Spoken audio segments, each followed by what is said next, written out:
I don't know if he could hear us. Is he? You have it on unmute, right? Yeah. Good. Start. We're live. بسم الله الرحمن الرحيم والحمد لله والصلاة والسلام على رسول الله رب اشرح لي صدري ويسر لي أمري واحلل عقدة من لساني يفقهوا قولي. Alhamdulillah Rabbil Alameen. We're approaching a season where many Muslims, especially Muslims in the West, plan to go Umrah, and they plan to make that voyage to Mecca and Medina during this time of year. And Alhamdulillah Rabbil Alameen, Allah has bestowed upon us the opportunity for us three to go to Umrah very soon, inshallah, in the coming weeks. May Allah subhanahu wa ta'ala accept our Umrah. May Allah subhanahu wa ta'ala accept the Umrah of every single Muslim that plans to go in the near future as well as the far future. May Allah subhanahu wa ta'ala accept all of our du'as. May Allah subhanahu wa ta'ala accept all of our prayers. May Allah subhanahu wa ta'ala accept all of our actions during this period of time. Inshallah, we are joined by three panelists here today. Myself, my name is Mus'ab. To my right, Amin, and to my left, Sadiq. And we are also joined by brother Ustad Amin Wahdan, who is very knowledgeable on the subject of Umrah and Hajj. He's also led many arrangements for many Muslims across the globe to go to Umrah and Hajj.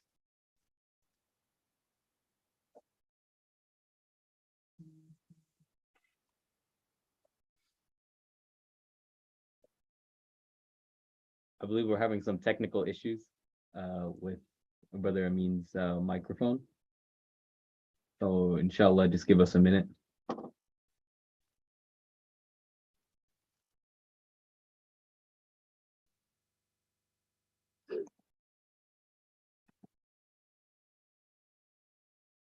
Yeah, I believe it's on his end. I don't think he hit the dial in, but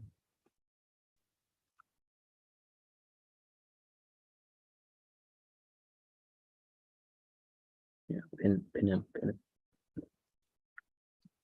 Does it do anything? Yeah, it just makes him bigger. Oh.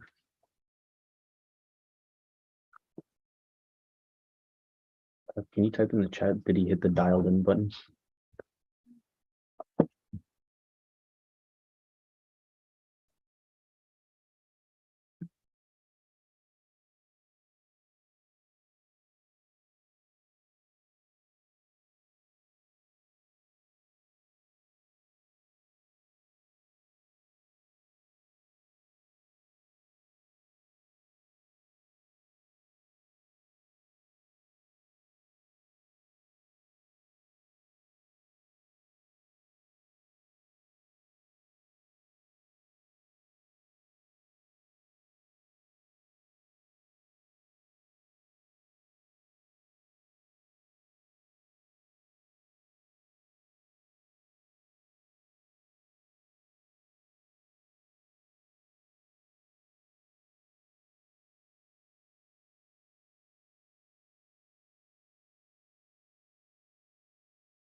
It just seems like we're having some technical difficulties, so just give us a few minutes, inshallah. But to give a brief introduction, what we're going to be talking about today, inshallah, we're going to just give a brief introduction of Umrah and Hajj, the different pillars of Umrah and Hajj, how to perform it, as well as just hitting on some major key points, such as like the historical significance of both Hajj and Umrah from the time of Jahiliyyah in Islam, some of the obligations Hajj and Umrah have on us Muslims, the mindset and significance / the reward for going to Umrah and Hajj, and the benefits that we can gain and the benefits you can reap from it, as well as the differences between Hajj and Umrah, some things that a lot of people get confused with, the requirements and methods of performing both, some other aspects of visiting Mecca and Medina, where should we go, what places should we visit, some historical and Dawah specific sightings, as well as just some reference materials and resources that you can use if you and your families ever plan to attend Hajj and Umrah in the near future, inshallah. Yeah, so this is our all three of us first time ever going Umrah. So there's a lot for us to learn, a lot of information to learn. It's the first time going, the process and how to do it. And obviously everyone's having different feelings and emotions. First time going to Umrah, very exciting. It's something that we ask Allah subhanahu wa ta'ala that He gives everybody an opportunity to perform. And most importantly, gives everybody the opportunity to perform Hajj before they die, as it is one of the pillars of Islam. So you guys wanna, as we're waiting for Ustad Amin Wahdan to join, you guys wanna talk about like how you guys feel going into like Umrah next week? Yeah, they're both looking at me. Start with the right side. Start with the right side, Flubber. Inshallah, how am I feeling about going to Umrah? I'm very excited. I haven't ever been outside the country, me personally, so it'll be interesting to go to a Muslim majority country and see what it's like there versus here in the West, where there's a lot of haram around and everything like that. So inshallah, it'd be nice to be surrounded by Muslims constantly rather than just like at a masjid or like maybe like around my friends or something. Yes, like that. and then most importantly, just the idea of seeing the house of Allah subhanahu wa ta'ala. The emotions and the feelings that you get just walking into the haram for the first time, staring at the house of Allah subhanahu wa ta'ala. That's the prophets themselves. Sayyidina Ibrahim, Sayyidina Ismail, this is where they stood. Sayyidina Muhammad sallallahu alaihi wasallam, this is where he stood. This is where they performed Umrah. Not just the Sahaba that we're looking back at, the prophets themselves, the prophets and messenger of Allah subhanahu wa ta'ala. This is where they stood. This is where they performed pilgrimage. This is where they worshipped Allah subhanahu wa ta'ala, the holiest place on the whole entire earth. So it's a very, very major site that every single Muslim has this emotion and this want to go and visit it.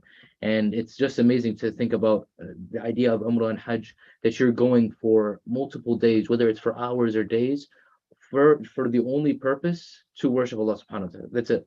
I don't have any other purpose, nothing in this dunya that I want. I am traveling across the world, 7,000 miles from here all the way to Mecca and Medina, only for the worship of Allah subhanahu wa ta'ala. You're putting in your money and your energy and your time just for the worship of Allah subhanahu wa ta'ala. And we ask Allah subhanahu wa ta'ala to hopefully make this trip in our scale of good deeds on the day of judgment. And subhanAllah, a lot of us when we're younger and during our lives, we'll learn a lot about the seerah of Prophet Muhammad sallallahu alaihi wasallam, about the origins of Islam, where he received revelation, where they performed those original battles, Battle of Uhud, Battle of Badr, Battle of Khandaq. You'll see where the blessing of Islam really started, the essence of Islam started. And subhanAllah, as a Muslim, kind of going there, you're really to some extent traveling back in time, seeing where the origin of Islam came from, seeing where your roots are. We're not here to be roots of the country where I was born in. I'm not here to be from America. I'm here to go back to my roots of Islam, to the sole purpose of worshiping Allah subhanahu wa ta'ala and getting closer to Allah subhanahu wa ta'ala. Yes, 100%. And first and foremost, I mean, this is where Islam all started. This is where Sayyidina Muhammad sallallahu alaihi wasallam received revelation in Ghar Hira, up on the mountain, on one of the days of Ramadan. This is where the message of Islam was revealed to him. This is where he went through all the hardships. This is where he suffered with the Sahaba. And this is the same cities that we're talking about, that we as Muslims want to go and visit. This is where Sayyidina Muhammad sallallahu alaihi wasallam and his companions made hijrah from Mecca to Medina in order to establish Islam, as a way of life, in order to implement the Sharia and justice of Allah subhanahu wa ta'ala. So there's so much that goes on with these two cities, so much historical events, so much that connects to your identity as a Muslim, so much that connects to your worship and your connection to your Creator, Allah Subhanahu wa Taala. So honestly, just a jam-packed of two cities and a trip that if you were there for years, if you spent your whole entire life there, you'd never feel like I've had enough. Like there's so much to do. You will never be, feel like you're satisfied or you worship Allah subhanahu wa ta'ala enough. For you're even like seeing the Kaaba, you looked at it for long enough. You're always gonna want more and more and more. So what would you say the number one main thing that you're Hello. interested to see? Hello. Alaikum salam. Assalamu alaikum. Assalamu alaikum. Finally, Wa alaikum started salam. adventure. How you guys doing? alhamdulillah. Alhamdulillah Rabbil Alameen. Alhamdulillah Rabbil Alameen. Alhamdulillah. Let me see if the camera will work. Works. Can you guys see me now? Yes. Yeah. Okay. Alhamdulillah Rabbil Alameen. Finally. So everything is okay? Yep. Yes. Yep. Alhamdulillah. Alhamdulillah. Alhamdulillah Rabbil Alameen. Okay. I missed all the parts that you guys mentioned in the beginning, so I don't know exactly the part that you were talking about, but inshallah we'll cover at least the Umrah today, and maybe we can have another session for Hajj. Hajj is going to take a little bit longer than the Umrah. Umrah is just something simple and quick. But if anybody has, when we open the questions and answers, inshallah, if anybody has any question about the Hajj, then inshallah, if I have the answer, I will answer it, inshallah. Inshallah. As we know, Umrah is something quick, is Sunnah and most understanding. Some people, they say it's Fard, but the most common understanding among the fuqaha that Sunnah, Umrah is Sunnah. Hajj is Fard, and Hajj usually can be combined with the Umrah. So you can do it both together. You can do it, there's three types of Hajj. There's Quran, which is when you do the Umrah and Hajj together from day one till the end. And there is something called Mut'ah, متمتعا في الحج, which is you make niyyah for Umrah and then you break it, and Eid al-Hijjah you make a niyyah for Hajj and you continue. That means you take off the ihram clothes and all that kind of stuff. And the other one, which is Ifrad, which is the one that most commonly used by people, locals, which is the one who actually live in Mecca. And the Ifrad, it has something slight different rules, which is like the Udhiyah and the day of Eid and stuff like that. So that might not be obligated to the Hajj to do it, but the Mut'ah you have to do it. I'm gonna go and cover some certain point, inshallah, and we see if there is any questions. Umrah usually it has two rukn. Everybody knows what rukn is. Yes. Arkan, rukn, which is something cannot be actually done, or something cannot be completed without the arkan. Like for example, the ruku' in the prayer is a rukn in the salah. So you cannot make salah without ruku'. You cannot salah without making sujood, and all that kind of stuff is called the arkan salah. Arkan salah is a must to complete the prayer. Otherwise, the prayer is not going to be completed and it's not going to be acceptable. The Umrah has two rukn, which is one of them called tawaf. Tawaf, which is when you circle the Kaaba 7 times, and the other rukn, which is called Safa and Marwa.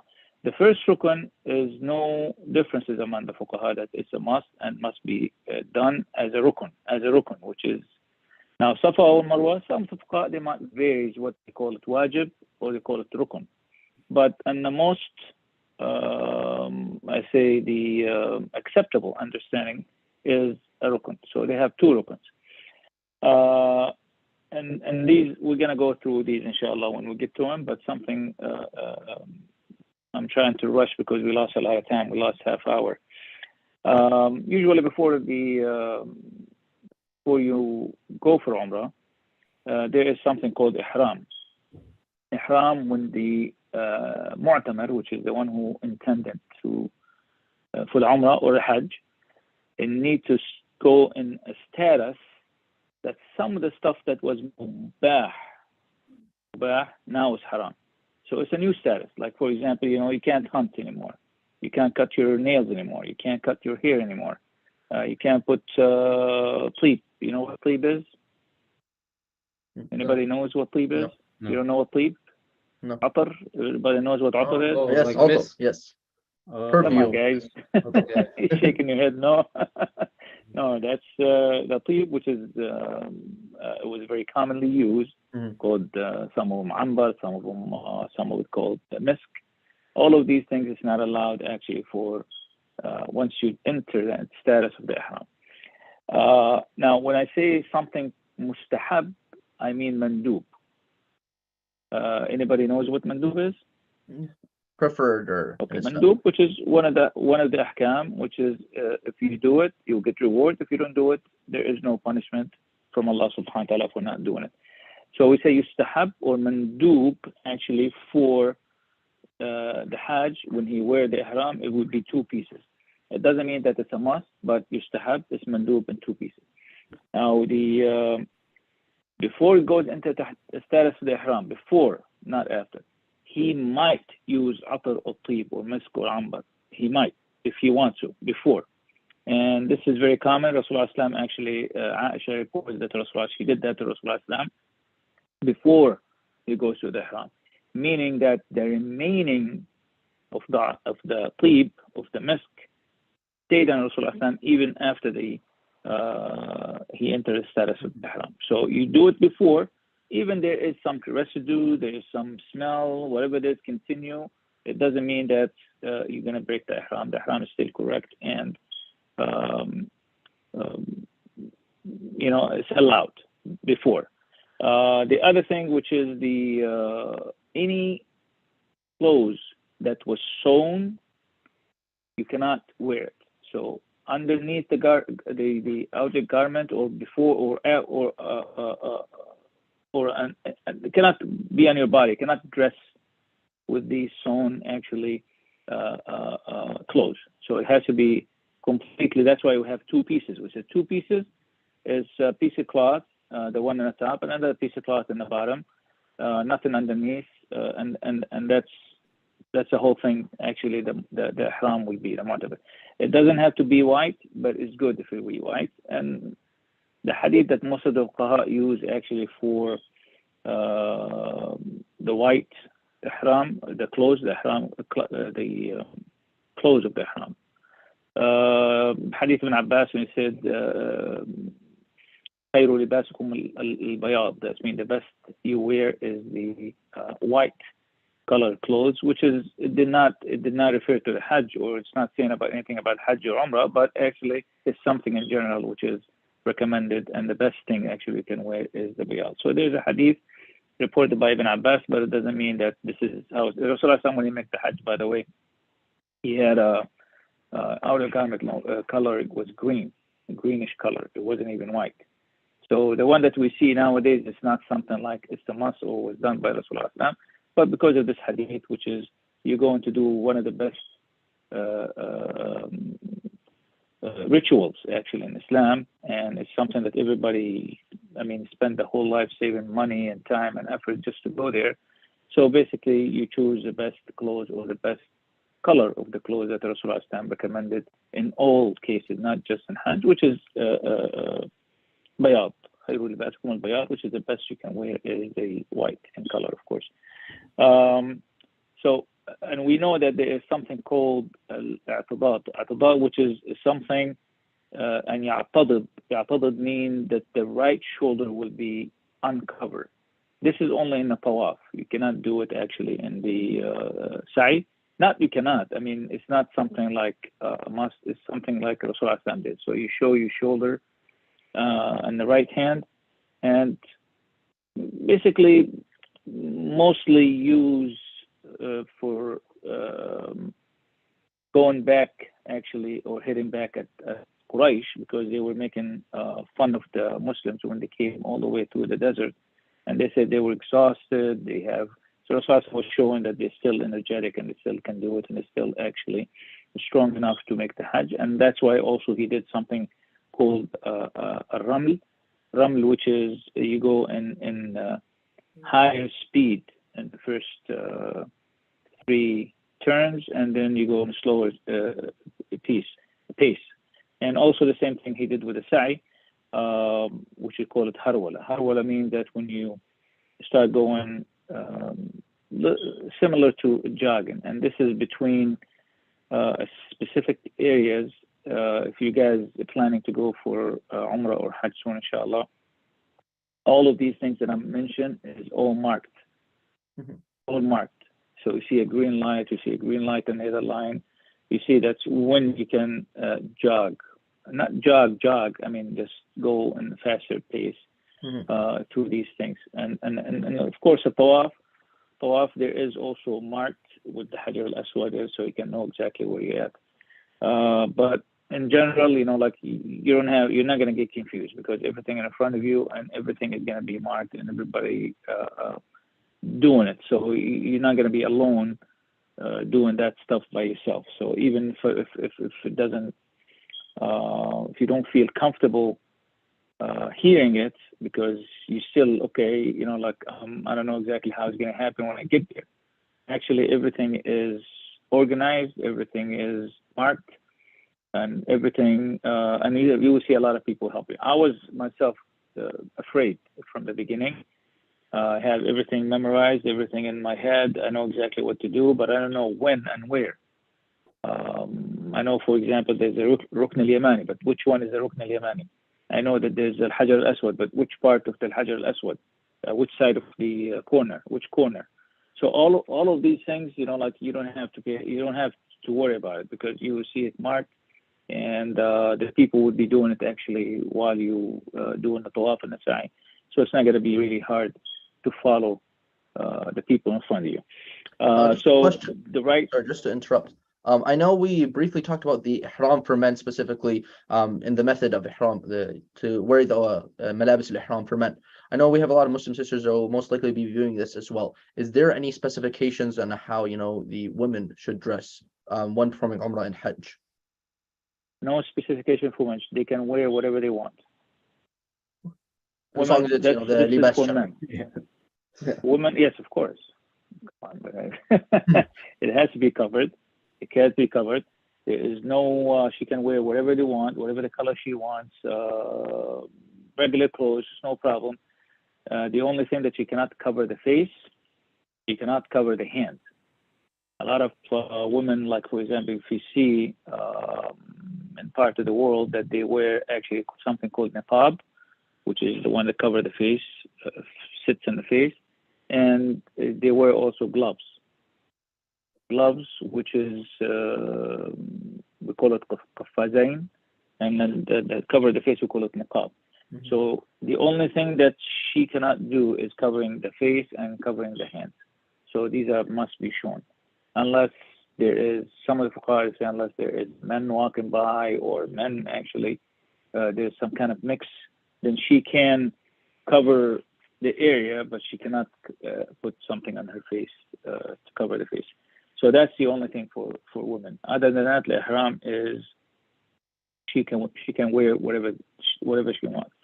For men, we're talking here about men, that they have to wear these kind of clothes. They should not have to wear any kind of sewn clothes, and even the shoes, it has to be na'al. Na'al, which is the one that like sandal, similar to sandal. And if they cannot find one, Rasulullah said, فَمَنْ لَمْ يَجِدْ نَعْلًا فَلْيَقْطَعْ خُفَّيْهِ عِنْدَ الْكَعْبَيْنِ. Mean the khuf that you wear, you cut it close to the heel, and then you can continue with the tawaf and sa'i with this. I mean, nowadays, of course, nobody wears khuf. So basically, whatever you're going to do is just buy a flip-flop from any store in Mecca, and this is very common. 90% of the people, they wear those, and cheaper, plus every time you're going to make Umrah, every time you're going to go and make tawaf and pray, you're not going to find them. So you're going to walk barefooted actually all the way to the top and buy another one. And you can't take one next to you because you're not going to touch somebody else's shoes. Unless you carry it with you or have a bag and keep it with you. Some people they do, but for me, my experience was every single time I go down there, you have to buy one. And you don't have to look for a shop selling it, because as soon as you step out, people they see you barefooted, they throw it in the front of your hand, in front of your feet. So just wear it, give them the 5 riyal and continue. So nothing to worry about when it comes to this thing. But I mean, I don't want to mention it because it's a common practice in a way of people wearing these flip-flops. So flip-flop will do, but you don't wear shoes, gym shoes, dress shoes, and any of these things. You cannot wear these.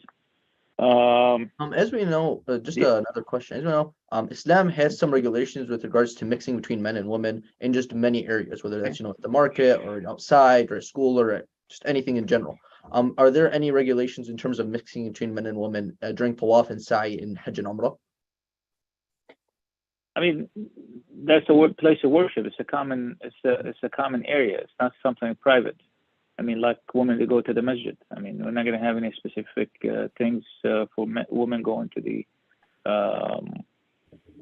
Masjid al-Haram. Masjid al-Haram, millions of people would be there. Well, of course, going to be women, men, walking by, and I mean, they're not going to be, and people they respect each other. Nobody's going to be. You're not going to see anybody pushing against a woman.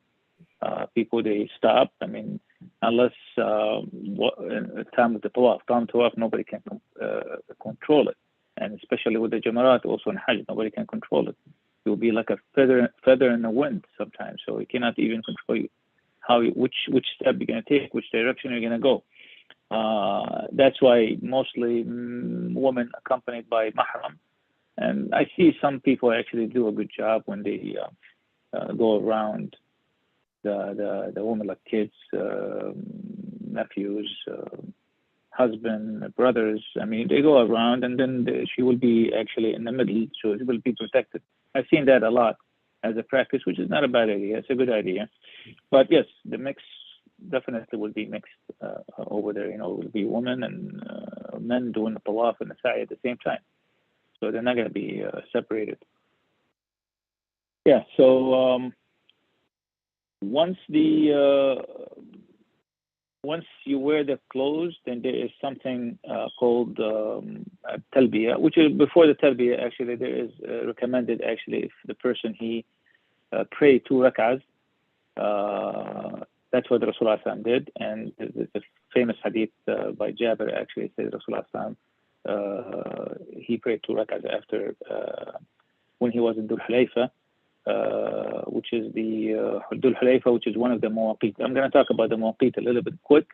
Miqat, which is where's the area or the point that the Hajj or the Mu'tamad cannot pass without the ihram. Now, there's a lot of details in it, but I'm not going to go through these details because you guys, inshallah, have the intention for Umrah or Hajj, and you're going to make that niyyah before you even get to that point. So we're not going to say who passed it or who didn't pass it. I mean, we know exactly when to pass it. And in old days, people go on camels and horses. So they can easily miss it. Mm-hmm. So it's not something like nowadays. So nowadays we know, and there's places they build actually masajid and these areas. So it's not something that'll be very hard for you guys to follow. So Rasulullah he prayed that these 2 rak'ahs at the time when he made the ihram. Then after that you say nawaitu umrah or nawaitu or labbaika umrah. Labbaika, that's the talbiyah. So you have the niyyah, you don't say anything, niyyah is in your heart, and then you say labbaika umrah or labbaika hajjan. And you make the talbiyah, which is labbaik Allahumma labbaik, labbaik la sharika laka labbaik, innal hamda wan ni'mata laka wal mulk. So this is the talbiyah, the normal talbiyah. This is something that you guys are going to be doing it constantly. Mm-hmm. Talbiyah, you can do it constantly till you start making the tawaf, and then that's it. The talbiyah before the tawaf and before the sa'i, then you're going to be continue actually with this talbiyah, which is everybody memorize it. Labbaik Allahumma labbaik, which is but the niyyah, when you make the niyyah that you're going to make umrah or you're going to make hajj, and you say labbaika umrah, labbaika hajjan. For those people who make tamattu', which is like, for example, before they enter the miqat, the time for the ihram, they make the niyyah, they say labbaika umrah for the tamattu'. and then they wait, they go and make the tawaf and make the sa'i, and then they can break the ihram. Break the ihram, and they wait all the way till 8th of the Hajj. 8th of the Hajj is the first day of the Hajj. Then you wear the ihram again, and you make the same thing, the same process again, and you say labbaika hajjan this time. You don't say labbaika umrah. You say labbaika hajjan. So now you are in the process of the Hajj, which is at that day, which is Yawm al-Tarwiyah, the time that you go to Mina. Mina, you go one day. The next day you go to Arafah. Arafah, you go after the sun up. And you go to Arafah, you pass through Namira, you pass through, and you stay at Arafah till before the Maghrib. Before the Maghrib, you pray, of course, Jam'a, Dhuhr and Asr, together in Arafah. And then you wait till before the Maghrib. Before the Maghrib, you go to Muzdalifah. And Muzdalifah, of course, you pray Isha and Maghrib Jam'a together. And you wait till the Fajr. Fajr, you pray Fajr in Muzdalifah, and you go for the Jamrah. That's Sa'id time now, Sa'id, which is the 10th of the Hajj. But anyway, as I said, the Hajj is a little bit more, we need a little bit more time than Umrah. Umrah is faster. So if we can do another one for Hajj, inshallah, later on, or maybe next week or the week after, we can do that. So he will make the niyyah for Hajj, and then he will say labbaik Umrah, and then and you ask Allah subhanahu wa ta'ala to make it easy for you in this Hajj or this Umrah. You will ask Allah subhanahu wa ta'ala to make dua that will make it easier for you. And then after you pray the 2 rak'ahs, you make the talbiyah, like I said before, labbaik Allahumma labbaik. And it's not necessarily to be right after the prayer, but that's how Rasulullah did it. But if you make it later than that, it's still okay. So these are, as I said, it's not the part that might mess your Umrah up if you don't do it the way I mentioned it. So it's something recommended because this is how Rasulullah did it, and there's a lot of hadith that mention Jabir, Ibn Abbas, and Aisha. All of these are hadith that's reported, which is describing how Rasulullah did his Umrah or his Hajj. And by the way, I remember if you go to Sahih Muslim, there's a long hadith by Jabir. He went through all the details of the Hajj al-Wada', how Rasulullah did it. So if you read this one, you will have at least a good idea how, it's still going to be confusing, but you'll have a good idea how the Hajj would be performed. Now, some people, they said that once he starts, most of the fuqaha, all of the fuqaha actually said that the ihram starts once he starts the talbiyah. So once you say labbaik umrah and labbaik Allahumma labbaik, labbaik la sharika lak labbaik, then the ihram starts. Now you're not allowed to do any of these things. Like salah. When you say Allahu Akbar, now you're in the middle of the salah, you cannot do anything but the salah. You cannot talk, you cannot eat, you cannot drink, you cannot do anything. You have to continue. That's what Rasulullah said. وَتَحْرِيمُهَا التَّكْبِيرُ. Haram, same thing. تَحْرِيمُهَا التَّكْبِيرُ. That's everything haram for you to do when you make the salah after you say Allahu Akbar. Now you are in the middle of the prayer, you concentrate, you do the ruku', you read the Quran, you make the dua, and that's it, nothing else, which is the actual steps of the salah. Most of the fuqaha said that once he do the talbiyah, then this is going to be the ihram start, the status of the ihram start. Abu Yusuf, Hanafi school of thought, he said no, once he makes the niyyah, that's it, it's done deal. Which is, it's not that much of a difference. Because before you do it all one after another, nobody can interrupt you in between because you're going to be doing it and everybody else will be doing it. And of course, taking a shower, also something mandub. It's not something like, I would say it's a must, but something mandub. And there's another hadith reported by Zayd ibn Thabit. He said, Rasulullah sallallahu alaihi wasallam, اغتسل لإحرامه.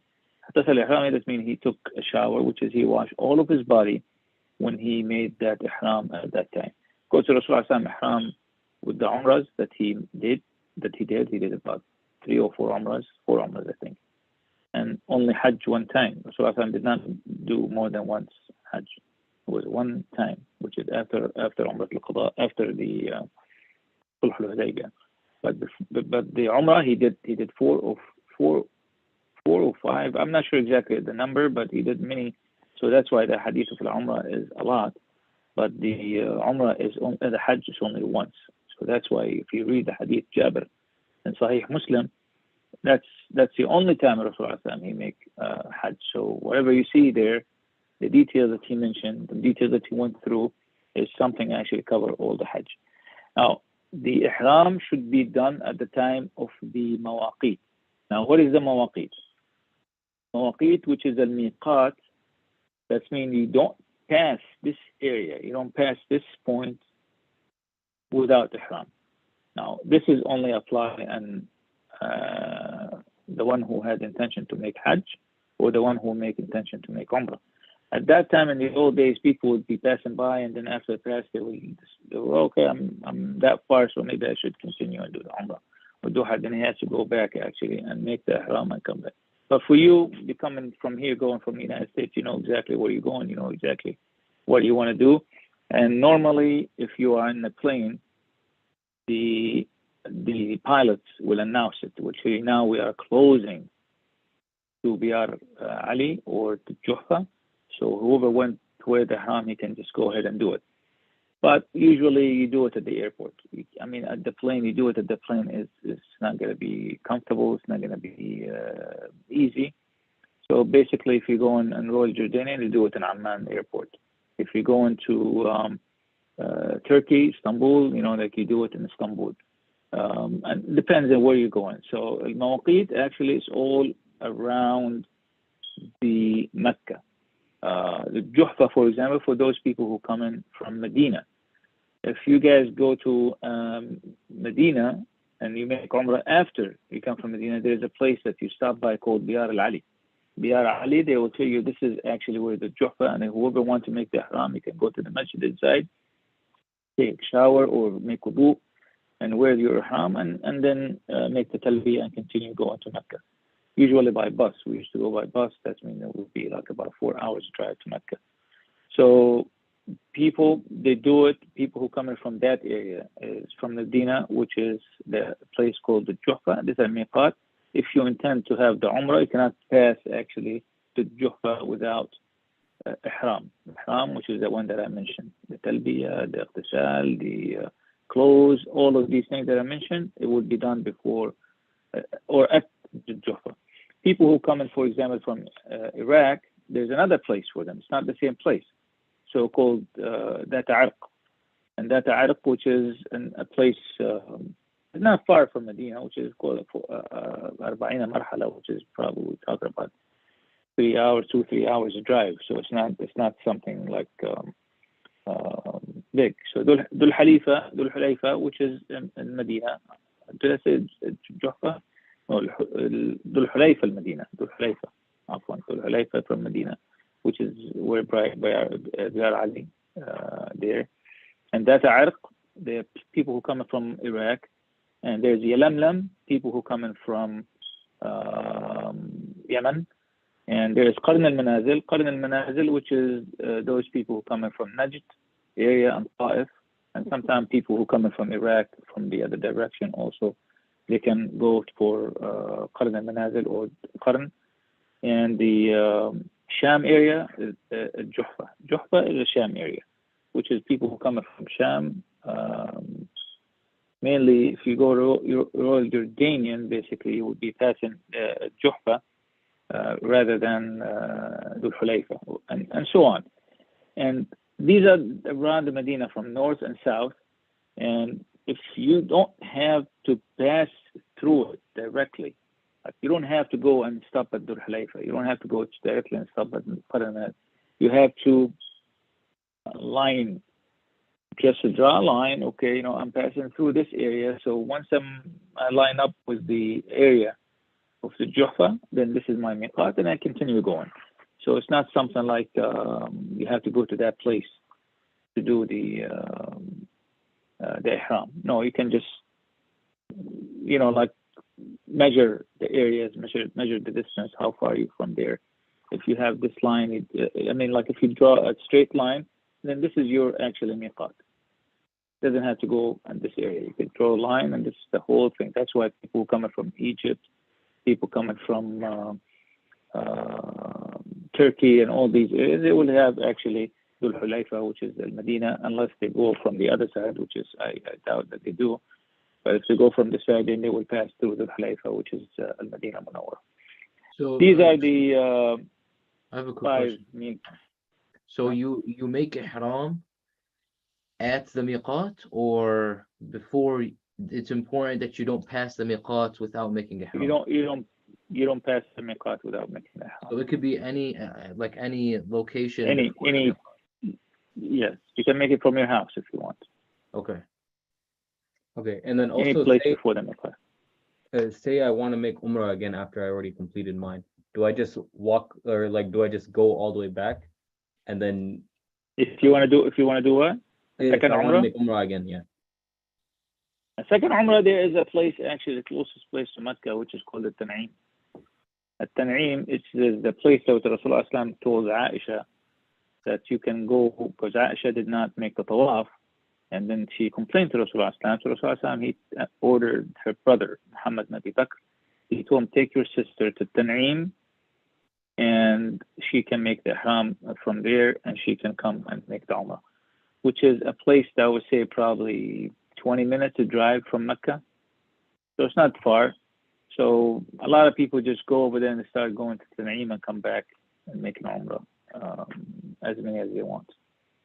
So if that's what it is, like it's not easy to get there back and forth, but Umrah, I don't know, but Hajj is really hard because traffic and people all over the place. But Umrah, I did not try it separately. So I did Umrah with the Hajj, so I'm not sure exactly how easy it will be, but I know that people actually they do it 4 or 5 times and continue going back and forth. So yes, you can do that if you want to go to Tan'im and come back again. Okay. Tan'im is there's a big masjid now at Tan'im, so you don't have nothing people over there they don't know. All you need to do just ask the cab driver that I want to go to the Tan'im masjid, and he will take you over there. But be careful, some of those people actually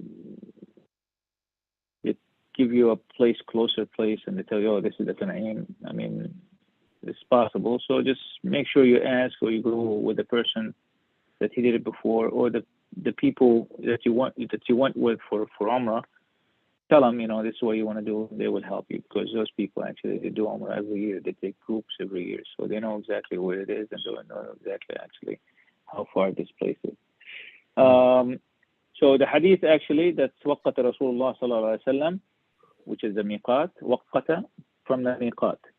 وقال, which is Dhul Hulayfa, Medina, ذات عرق from Iraq area, Juhfa from Sham, قرن المنازل from Najd and Ta'if, and يلملم from Yemen, and see ثم قال هن لأهلهن.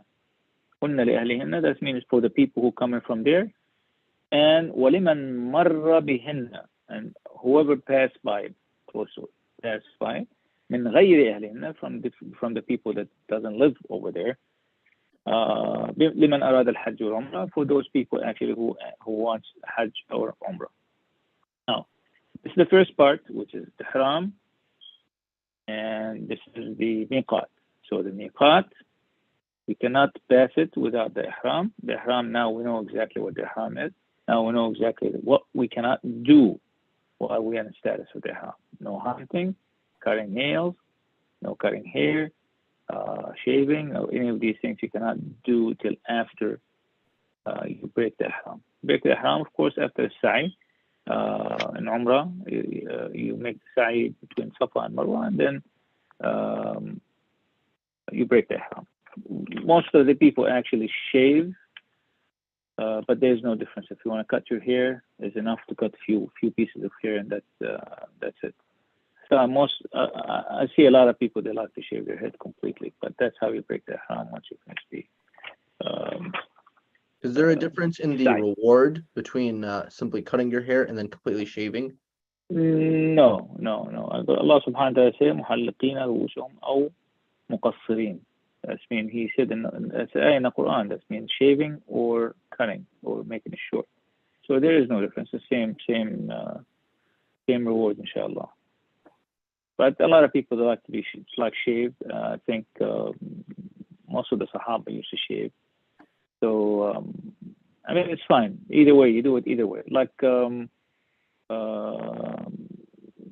like the Mina after the Hajj, after the Tawaf al-Ifada, which is the day of the Eid. You can say 2 days, you can say 3 days. There is no difference. Allah subhanahu wa ta'ala فَمَنْ تَعْجَلَ فِي يَوْمَيْنِ فَلَا إِثْمَ عَلَيْهِ. The one who rushed 2 days, there is no ithm, there is no sin. You can do it either way, 3 days or 2 days. A lot of people, they want to be close to Mecca for 3 days. It's fine, like it's good. But Rasulullah did it 3 days, but at the same time, Allah subhanahu wa ta'ala said, فَمَنْ تَعْجَلَ فِي يَوْمَيْنِ فَلَا إِثْمَ عَلَيْهِ. The one who would do it actually 2 instead of 3 days, it's still no sins committed, and it's acceptable by Allah subhanahu wa ta'ala, inshallah. Now do we have, okay. Now how you perform the Umrah after the Ihram. Now, first thing, actually, if you guys want to take note of these things, which is a lot of stuff that need to be memorized. It was reported that Rasulullah said, Allahumma anta salam wa minka salam. Tahayyina Rabbana salam. So this is a dua. Rasulullah said it. So Allahumma anta salam wa minka salam. It's very common actually. So Allahumma anta salam wa minka salam. That's one of the stuff that you see when you actually first thing when you see the Kaaba. When you see the Kaaba, you're coming in, you see the Kaaba. I know you'll be anxious actually, you'll be actually jumping and stuff. So you can see it better.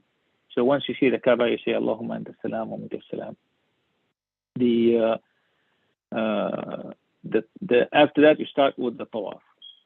And this tawaf called, as I mentioned, rukn. Without it, there is no Umrah. So this is rukn. Tawaf is rukn. Without it, there is no Umrah. Hajj, there is something called Tawaf al-Qudum, which is, what do you call it? Qudum.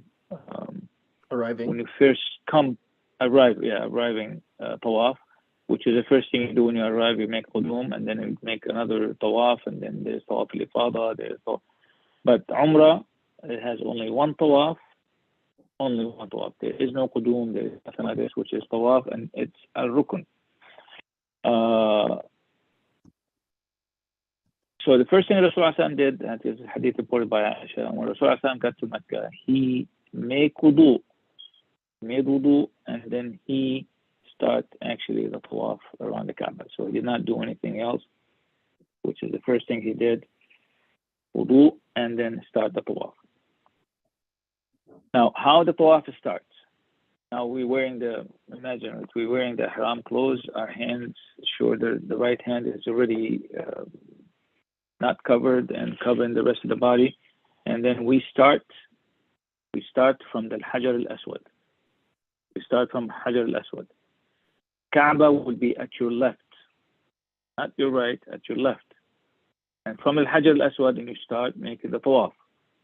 Every time you reach that Hajar al-Aswad, there is a line, by the way. Also, there's a line and there's a green light with the arrow. So you're not going to miss that. You see it.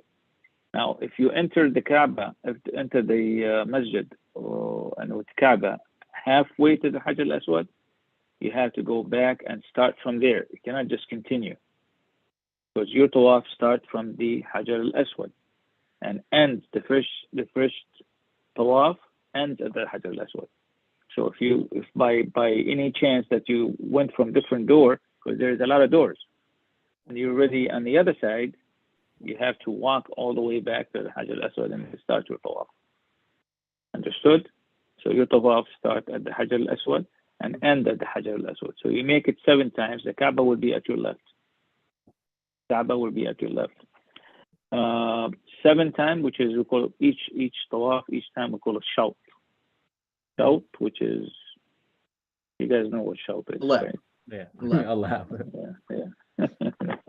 Yeah, lap, not shout, soccer game. Shout, which is 1 lap. And after he finishes 7 laps, then he go and he pray 2 rak'ahs. Was reported that Rasulullah he prayed 2 rak'ahs by Maqam Ibrahim. Ibrahim. Can I interrupt for a second? huh? What do you recite anything while you're going around for tawaf? You don't recite anything in specific, but you make dua and you make istighfar. You can read Quran if you want, but there is nothing actually to recite specific for the tawaf. Tawaf is a tawaf. I will mention a couple of these things, inshallah, since you. After you finish the tawaf, Rasulullah used to pray in Maqam Ibrahim, 2 rak'ahs. This is on Hajj. Now we do it the same thing in Umrah. The Hajj has 4 corners. 2 of the corners they call Yamani because they face in Yemen. And the other 2 corners facing Sham area, they call it Shamali or Shami. Shamis or Shamali. And the other one actually called Rukn al-Yamani. The famous one is Rukn al-Yamani. So when Rasulullah, when he was making the tawaf, when he reached the area between both of these rukns, both of these corners, he used to say, رَبَّنَا آتِنَا فِي الدُّنْيا حَسَنَةً وَفِي الْآخِرَةِ حَسَنَةً وَقِنَا عَذَابَ النَّارِ. Now, do you memorize this? That's one of the things that you can say if you want something specific. رَبَّنَا آتِنَا فِي الدُّنْيا حَسَنَةً وَفِي الْآخِرَةِ حَسَنَةً وَقِنَا عَذَابَ النَّارِ. A great dua. And then Maqam Ibrahim, when he reached Maqam Ibrahim, this is also in Hajj, but you can do it in Umrah. He read the ayah, وَاتَّخِذُوا مِن مَقَامِ إِبْرَاهِيمَ مُصَلَّى. اتَّخِذُوا مِن مَقَامِ إِبْرَاهِيمَ مُصَلَّى. He read this ayah too. So these are the only 2 ayahs that's actually going to memorize it when you reach each of these corners. Maqam Ibrahim, of course, Maqam Ibrahim. You will see all these signs are there, so it's nothing you're going to worry about. But the rak'ahs, when you pray, when Rasulullah, if it's in Hajj, it's going to be a lot of people praying there. So it's not easy for you to sneak in and just pray 2 rak'ahs. So, I mean, if you want to wait, you can wait, or if you find something close to it, I mean, you can pray, inshallah. Of course, behind the Maqam Ibrahim, Maqam which is Maqam Ibrahim. And now, if you're going to get closer to the Hajar al-Aswad, if you touch the Hajar, then Rasulullah used to go, Bismillah, Allahu Akbar. If you touch the Hajar, you say, Bismillah, Allahu Akbar. Normally, it would be a lot of traffic. It's not easy to get to the Haram. Even there is not a lot of people, it's very, very hard to get to the Hajar because people, they will be fighting. So what you do when you get close, to the line, you will see the line close to the Hajar al-Aswad. You see the line, then you just go like this with your hand, with your fingers, and say, Bismillah, Allahu Akbar. That's how it was done by Rasulullah. He used to have a stick in his hand, and he used to do it like this with his hand, and go Bismillah, Allahu Akbar. What is the special significance for Al-Hajar al-Aswad, or the black stone? It's rituals. We don't discuss rituals. This is what Allah subhanahu wa ta'ala wants to do. We don't ask Allah subhanahu wa ta'ala. The stone itself, like the significance of the stone itself. That's what I was asking, sorry. You mean where did it come from? Yes, yeah. You see, there was no hadith that's saying exactly what it is. No ayat saying exactly what it is. But there is a lot of opinions of the fuqaha, which is, I don't need to discuss this one. If they don't rely on a hadith or ayah, then I don't need it. A lot of people, they have bizarre ideas about the Hajar al-Aswad. But the same thing is, remember Umar Khattab, when he passed it, he kissed it. And he said, Wallahi, inni a'lamu annaka hajarun la tadurru wa la tanfa'u lawla anni ra'aytu Rasulullah sallallahu alayhi wa sallam yuqabbiluka ma qabbaltuk. That means I know that you are just a piece of stone. Does not benefit me or does not harm me. And if I didn't see Rasulullah kissing you, I would never done it. I would have never done it. So remember this, it's just a piece of stone, but ritual from Allah subhanahu wa ta'ala, do it in a certain way. So we have to obey Allah subhanahu wa ta'ala. But what's the significance? Why? Nobody knows. I mean, a lot of stories, but I mean, if there is no hadith, no ayah, then we don't need actually to adopt any of these stories. Okay, we said ربنا آتنا في الدنيا حسنة وفي الآخرة حسنة. This is something that's recommended if you say it when you pass through the both Rukun's corners of the Yamani and Shami corners. Now, once you finish the 7 and you do all of these, then you go to the Sa'i. Sa'i means Safa wal Marwa. Safa is a little higher place, and there's a Marwa all covered now. It's not like in the open anymore. So you can, once you get close, you can go all the way to the Safa. There's a sign says Safa. Where's the Safa? Where's the Marwa? And I get confused. And then once you get to the Safa, once you get to the top hill of the Safa, you look at the Kaaba. You face the Kaaba, and you read, "Inna Safa wal Marwa min sha'airillah."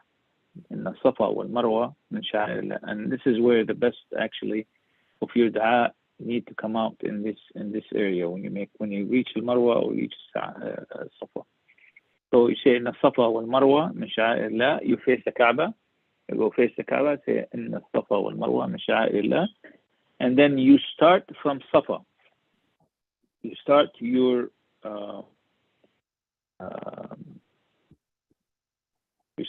sa'i from the Safa and end at the Marwa. That's 1.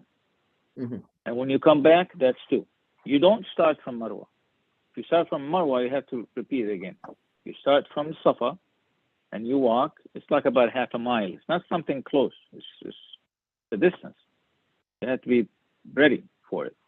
So you start from a Safa, and you end with the Marwa. That's 1. And then you go back again to Safa. That's 2. You have to do 7 times. 7, which is 3.5 lap before you get to the point. And when, yeah, huh? 7. I just want to make sure 7 total. Yeah, 7. 7, which is 1 start from Safa and Marwa. You don't have to go to back to Safa to make it 1. So start from Safa and then Marwa. That's 1. Then go back to Safa. That's 2. Go back to Marwa. That's 3. So it's gonna be I don't know if it's half a mile or quarter mile. I can't remember how far it was. But altogether, it's gonna be something. It's not gonna be easy. And of course, when you reach, you just face the Kaaba and say Allahu Akbar and you Hallel, which is La ilaha illallah La ilaha illallah walhamdulillah, and all of these things. You keep saying it every time you reach Safa, get back to Marwa, or Marwa, get back to Safa. You say Allahu Akbar, Allahu Akbar. But you don't make the talbiyah anymore because the talbiyah ended when you started the tawaf. Mm-hmm. And once you finish the 7, then you have to break the ihram. You go back. There's a lot of people, anybody, friend, you can cut a few hairs from your hair, and that's it. You break the ihram, and then we are back to the status before the ihram, and your umrah is completed once you break the ihram. Now, Hajj, as I said, it's a little bit more detailed in it, and there's a lot of opinions. Umrah, they have a lot of opinions. I mean, you can write a whole book about Umrah, but I mean, we have the basics, the stuff that we need actually when we make the Umrah, and I did not go through the differences of opinion and all that kind of stuff. But the Ihram actually in Umrah and Hajj is the same thing, so there is no difference. Miqat is for Umrah, Hajj is the same thing. Tawaf is the same thing, but I mean, there is Tawaf Qudum, there's Tawaf Ifada, there's Tawaf Wada'. And Hajj, there is nothing like that in the in Umrah. So you make the Tawaf, you finish the Sa'i, you break the Ihram, and then your Umrah is done. Okay. Now, you guys know how to do it. So I don't know if you guys took notes or not, but now you know how to do it.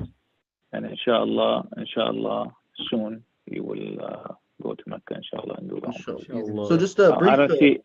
sorry, just so you can just have like a brief summary of all the things that you'll be doing. So you'll start off with the niyyah. At the miqat, you will make ihram at that point. And then you will do the talbiyah. Once you approach the Kaaba, you'll make the dua and all that. You'll do the tawaf 7 times, and then you'll do the Safa and Marwa. You'll do that 7 times, and then you pretty much will break your ihram after that, with all like the adiyah in between. Yes, that's exactly what the Umrah is. Simple and quick. Mhm. You can finish it in 1 hour, unless there is traffic. Inshallah. Yeah, you can finish in 1 hour. Yeah, you can finish it because if there is a traffic, then you have to go to the outer side of the Kaaba, and at that time, like your turn would be like half a mile or more than a half a mile. But if you're closer to the Kaaba, maybe a few yards. You just make the turn and that's it. That's why I'm saying you can finish it in 2. Marwa is the same distance for everybody. It's not going to be different. But Kaaba, the further from the Kaaba you are, the longer the circle is. So First floor, the second floor. I had a question. So I've heard that you can make a Umrah on the deceased. How does that work? If there's a person that he did not make the Umrah, and then you want to make Umrah for him, yes, you can do that.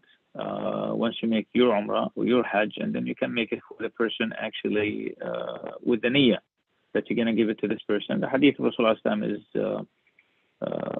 is obvious with this one. That's the if you have a parent that did not make Hajj or make Umrah, and now you make your own, you have to have your own done first, and then you make the second one and offer it to the father or the mother or the grandfather or the grandmother, whoever that person is. You can do that, yes. Can it also be made on like, say someone is still alive and they want Umrah done for them? Is that possible? No. The one who's still alive, no, it can't. But so Unless you said specifically you're only allowed to do it on the deceased that never performed Umrah or Hajj. So if they had performed Umrah or Hajj in their lifetime before they died. I mean, you still can do it. You still can do it. You still can do it. But if he did the Hajj or the Umrah, I mean, he did the Fard. Usually people to do it, and those people who did not make the Fard, because this is a Fard and he did not get a chance to do it for some reason. Lack of money, nowadays lack of visas, like they don't give visas anymore. After Corona, everything changed. I mean, a lot of people they can't go anymore, and they're using the Corona as excuse, like for not giving visas or enough visas. So I mean, any reason, and people they passed away and didn't get a chance to make Hajj or Umrah, and the son, anybody else, the sister, the brother. And he can just go and do it but he had to do it for himself first. He cannot do it and somebody tell he do it for himself. Oh, inshallah. But while you're on Hajj, you can make Umrah as many as you want, and you just offer it to anybody that you want from those grandparents. Inshallah. We actually had some questions prepared for you. The first question is, what is or should be the effect of Umrah or Hajj on a person? What is the what? What should be the effect of Umrah or Hajj on a person? In what? In regards to mentality, in regards to affecting your lifestyle, and when you're going for the sake of worshiping Allah subhanahu wa ta'ala and you're crossing the whole entire world. And a lot of people say that it has effect on their life, their lifestyle. Pretty much, what should this effect be? What should you be trying to get out of it? Or is it just mere ritual? See, Muslim is a Muslim before the Umrah and after the Umrah. The behavior actually of the Muslim should be the same before the Umrah and after the Umrah. I know a lot of the people that they were committing sins in their life, and then they decide to make the Tawbah, and then they end up with the Umrah or Hajj. But the change actually is not because of the Umrah or the Hajj. The change because they decided to make the Tawbah. I know a lot of people do haram thing, businesses, whatever it is, and they decide actually to make Tawbah, and then they go for Hajj and Umrah. Hajj is a must. Umrah is Sunnah, but some as I said, some of the fuqaha they say no, it's a must. But whoever make the Hajj, he can make Umrah anyway. But the Hajj is a fard like the prayer. So, but Allah subhanahu wa ta'ala said, those who can. Some people who can't. And when you say who can't, people sometimes they don't have the health. Some people they don't have the strength. Some people they don't have the money, and nowadays actually add to it the permission from the government over there to allow people to go and perform Hajj. So it should not change. A Muslim actually should not behave differently after the Hajj or Umrah. I mean, it should be behaving the same exactly as Muslim, which is adhering to the orders of Allah subhanahu wa ta'ala, staying away from the prohibition of Allah subhanahu wa ta'ala, and that's how we should behave before and after. So you cannot say that there is effect on the people, that means it will change their lives. Muslims, they should be Muslim all the time, before the Hajj and after the Hajj, before the Umrah and after the Umrah. So I'm not going to say some people, they don't get emotional. Probably people will get emotional. And as we know, emotion by itself is not going to be safe. So we need actually the knowledge how to worship Allah subhanahu wa ta'ala, to make it go with this emotion. This is something different topic. Probably you guys know it in a way.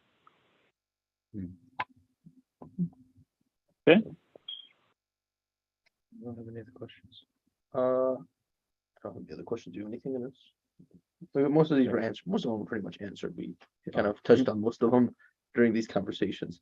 I do have a extra question. So, I mean, when you're going to, your whole entire trip, the performing Umrah, like you said, is only an hour or two worth. But what are other actions that you should be doing, investing your time in while you're in Medina or while you're in Mecca, especially in the Haram after, like what is recommended action that you should be doing in the Haram after you performed your Umrah? I mean, you are in a place of worship. Allah subhanahu wa ta'ala make Mecca and Medina the most pure places on earth. You are there for Allah subhanahu wa ta'ala, the sake of Allah subhanahu wa ta'ala. So you're not gonna go over there and play golf. I mean, since you make your tawaf, you make your sa'i, and you're gonna stay for 2 days, you continue doing tawaf if you want without ihram, wearing regular clothes. That's ibadah. Read the Quran, make dua. And Umrah, as I said, I don't know exactly because it was. It's not as many people as Hajj. Hajj, you leave the house at Fajr time, you come back after Isha. You leave your hotel room, like in Fajr time, you come back after Isha. And even if it's too close to your house, too close to your hotel room, but still, you don't have, there's a lot of walking, people all over the place, the stuff that takes you 5 minutes to get there probably will take you an hour. It's not something easy to calculate time, so there is no time to waste over there. But anyway, if you sit around the Kaaba, just make the time useful. Read the Quran, make dua, pray to Allah subhanahu wa ta'ala, make tawaf. As I said, in Umrah, maybe you'll be able to do that easily. But in Hajj, if you break your wudu, it's going to take you probably hours before you get back to your spot, and you're not going to find the spot. You're not going to find your spot. So you go with so many people back and forth, and there's nice washrooms, clean washroom, people cleaning the place constantly. I give them that. I never seen any washroom in my whole life as clean as this washroom. They constantly cleaning it. But you go to the washroom, it's going to take you probably an hour and a half just to get back to your spot. And when you get back to your spot, nobody's going to reserve it for you. So you don't think that you have a lot of time. Mm-hmm. So you're not going to, in Hajj. But Umrah, as I said, I don't know by experience, but if you have time, you're sitting around the Kaaba, just keep reading the Quran, making tawaf, pray, dua. All of these things is the one that recommended actually in Hajj and Umrah. We have a couple of questions from the audience, if you want to just take a time to answer them. The first question being, can a woman who is 55 years old, who isn't married and has no mahram, still go to Hajj? Okay, are you looking at the question that I can see here? Yes, Yeah. yes. So the first question is same questions, right? Yes. Okay, what is the first question? What was First it? question, can a woman who is 55 years old and isn't married, as well as having no mahram, still go for Hajj? Yes, she can. And then the second. Mahram is a requirement by most of the fuqaha, but the Ahmad ibn Hanbal opinion, which is a widely common and adopted actually, said that a woman can go without a mahram if she travel with a trustworthy woman, a group of trustworthy women. And nowadays, of course, we know that people, they go with a campaign. There is more than the group more than a trustworthy woman in the group, and then according to Ahmad Hanbal, he said yes, it's allowed and it's acceptable. Some other fuqaha, they say otherwise, but as I said, like this is the most adopted and a common opinion. The second question is tawaf and sa'i, are they both done barefoot, or is it just tawaf that has to be done barefoot? Done what? Tawaf and sa'i, are they both done barefoot, or is there like different rulings on both of them? Because I know depending on like the footwear, obviously, it depends. Let me read it because I don't. Is it written there? Mhm. Because which one is that? Number what? Question number 2 regarding tawaf and sa'i.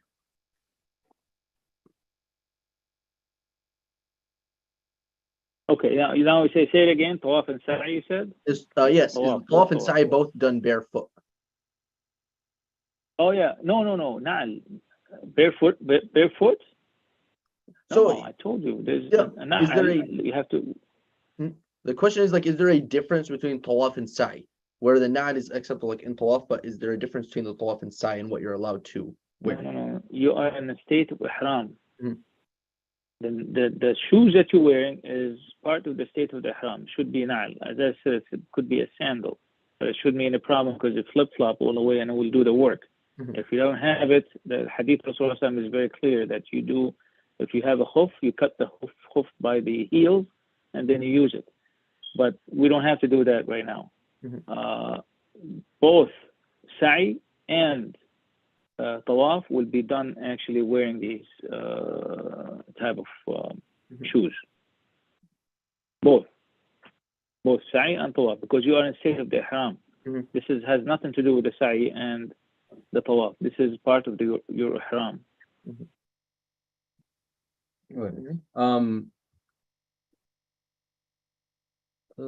There's only 2. There was only 2 questions. I thought there was more. If anyone that's currently watching the live feed, and you have any more questions, you're more than welcome to put them into the questions, the YouTube chat on youtube.com/Masjid Talks. And you also have any questions? I know You have any questions? Question you wanted to ask me? No, I that was the last question I asked. Oh, okay. Okay, you're on. No, could you tell us what was the importance of Hajj and the Treaty of Hudaybiyah? The what? The importance? The importance of Hajj and the Treaty of Hudaybiyah. Treaty of Hudaybiyah ended a war between Rasulullah and Quraysh. Mm-hmm. And you have to understand Rasulullah as actually he was going not for fight. That's why the hadith about Hudaybiyah says that Rasulullah went to Hudaybiyah. All of the swords, they were in their covered. What do you call the sheath? Shield, shielded. This wasn't there. No weapons, nothing. So that's why Quraysh, they were afraid, and they make the Sulh al-Hudaybiyah. على أن يعود من العام القادم, which is to come back next year, and then he can make the Hajj or Umrah. So the significance, the Hudaybiyah ended a war between Quraysh and Rasulullah, and it's supposed to last for 10 years. Of course, Quraysh did not, because Khuza'a, you know the story, Khuza'a and Bakr. So, and Rasulullah actually immediately he moved with people that they allied themselves with him, and then the open Makkah actually took place. So it's I don't know exactly when you say the significant, exactly you mean the similarity or what? Because this one has ended a war. Mm-hmm. And the Hajj, actually, Rasulullah just went for Hajj, and Hajj is part of the ritual, which is, we say that the fifth pillar of Islam. Fifth pillar of Islam, but the other one was actually the whole thing that was by the Hudaybiyah, which is a peace treaty between Quraysh and Rasulullah Islam. And even though some of the Muslims did not like it, but it turned out that actually it was in the favor of the Muslim, because at that time of peace between Quraysh and Rasulullah Islam, a lot of people actually came, and a lot of tribes they came and actually declared their acceptance of Islam, and it was widely accepted in the peninsula at that time. So this one is ended the war, and the other one actually is one of the rituals that you need to do actually in Islam, one of the pillars actually of Islam. Okay. Jazakallah. We have another question from the audience. What should you do when you visit the Prophet ﷺ's mosque and just the Medina in general? Worship parts. I mean, the visiting Rasulullah is not part of the Hajj. It's not part of the Umrah. Mm-hmm.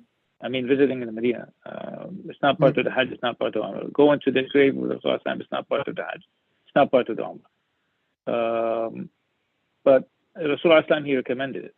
Rasulullah in Hadith, he said, people actually come to Medina and visit, which Rasulullah he buried, which is the masjid that they go. Rasulullah actually grave inside at the end of the masjid, which is where his house used to be. Now this building that was built was later on built. I mean, they renewed it, but I mean at the time of Rasulullah, there was a masjid and the house of Rasulullah. Rasulullah was buried over there. So Rasulullah also said that the salah, the prayer actually in the masjid, the Medina masjid, is more than any salah in any other masjid. And at the same time, it's one of the masajid that was actually praised by Rasulullah, the three masajid, the Haram, Mecca, and the Medina masjid, and the Masjid al-Aqsa. So there is more reward for the person who pray in these masajid than any other masjid. But as I said, it's not part of the Umrah, it's not part of the Hajj. Like a person, for example, he went for Hajj and he did not go to Medina, it didn't mean that he did not perform Umrah correctly or perform Hajj correctly. But of course, it's recommended because the Rasulullah said for those people who want to visit the Medina, or the hadith, لا تشد الرحال إلا لثلاث. I mean, people cannot actually travel for any masjid but these three masajid, the one that I mentioned. The one that I mentioned. We have so two more questions. One more question in the audience. Does the ruling you said regarding Ahmad bin Hanbal's opinion regarding women performing Hajj as a group apply to Umrah as well, if they were to do it as a group? Yes. This, you see, the mahram actually was used from the traveling, women traveling. And even though the hadith was talking about a person who came to Rasulullah and he asked him, he said that his wife, she went for Hajj. He said, "Idhab walhaq bi imra'atika," that means go and catch up with her. And the hadith of traveling, لا يحل امرأة تؤمن بالله واليوم الآخر, which is a woman cannot be traveled more than 1 day and 1 night, which is the distance, not the distance, which is the time. Nowadays, actually, every travel is less than a day and night, so there is no travel more than day and night. So even in the old days, when they used to go for Umrah and Hajj and travel with riding camels between Medina and Mecca, actually riding a camel used to take 14 days, not just 4 hours, right, like nowadays. So people, they were afraid. So women actually, they're not supposed to go alone and traveling like this. But Ahmad bin Hanbal said if there is a group of people, because as I said, it's not Umrah and Hajj, it's for traveling usually. A woman, if she had a group of trustworthy women and traveling group, then she's allowed to go without mahram. So that's his opinion. That's the most common and adopted opinion actually that I see, even though other fuqaha disagree and they said that the mahram must exist. So most common adopted opinion actually with Ahmad bin Hanbal is the one that she can travel with a group of trustworthy women. I know we talked about a little bit what we should do, the rewards associated with visiting the Prophet Muhammad Sallallahu mosque, and the recommendation to visit it. Can you just talk a little bit more about, from the Islam to Rasulullah Sallallahu Alaihi Wasallam, Jannat al-Baqi, and kind of just those rewards that are known to us in the Seerah? The rewards it might take visiting in the masjid. Yeah, just in For general. praying in the masjid, for praying in the masjid, like the prayer is equal like 120. I think if I'm not with mixing up the numbers, like 125,000 times more, or like imagine that you pray one time in the Masjid al-Haram and you have these rewards. Masjid around the Kaaba, of course, there is more. In Medina, there is less than Kaaba, but more than Masjid al-Aqsa. Masjid al-Aqsa, there is more than other masajid. And all of these things, can you imagine if you add them together and you see how much reward you might get? Like, and it says one prayer, you take 2 prayers or 3 prayers or 4 prayers or 10 prayers. I mean, this is huge. This is big. So the rewards in the praying in these masajid, actually, it's not just for recommendation. Also, the reward actually is huge. It's huge. And even the masajid itself, Rasulullah, he said that لا يحل لا تشد الرحال إلا لثلاث. That means if you want to travel to visit any of the masajid in the whole world, you cannot do that. The only 3 masajid that you can travel to visit is these 3 masajid. Not travel if your intention to visit a specific masjid in Turkey, or a specific masjid in Moscow, or a specific masjid in UAE. No, you cannot do that. Specific, if that's the travel. But if you were there and you visit a masjid, of course, no problem. But if that's your intention, then you're not allowed to do it but these 3 masajid. لا تشد الرحال إلا ثلاث: المسجد الحرام ومسجد هذا ومسجد الأقصى. مسجد هذا, which is the Medina. Anything else?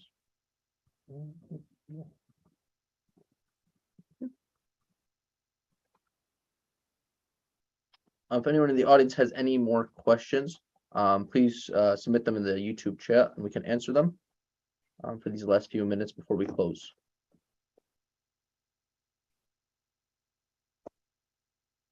Okay.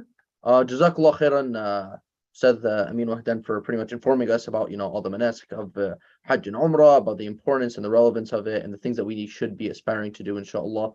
May Allah subhanahu wa ta'ala make it easy upon us and upon every Muslim in the world to perform Hajj and Umrah during their lifetime, and may Allah subhanahu wa ta'ala accept all of the rewards and actions and deeds during this blessed time. سبحانك اللهم وبحمدك نشهد أن لا إله إلا أنت نستغفرك ونتوب إليك. السلام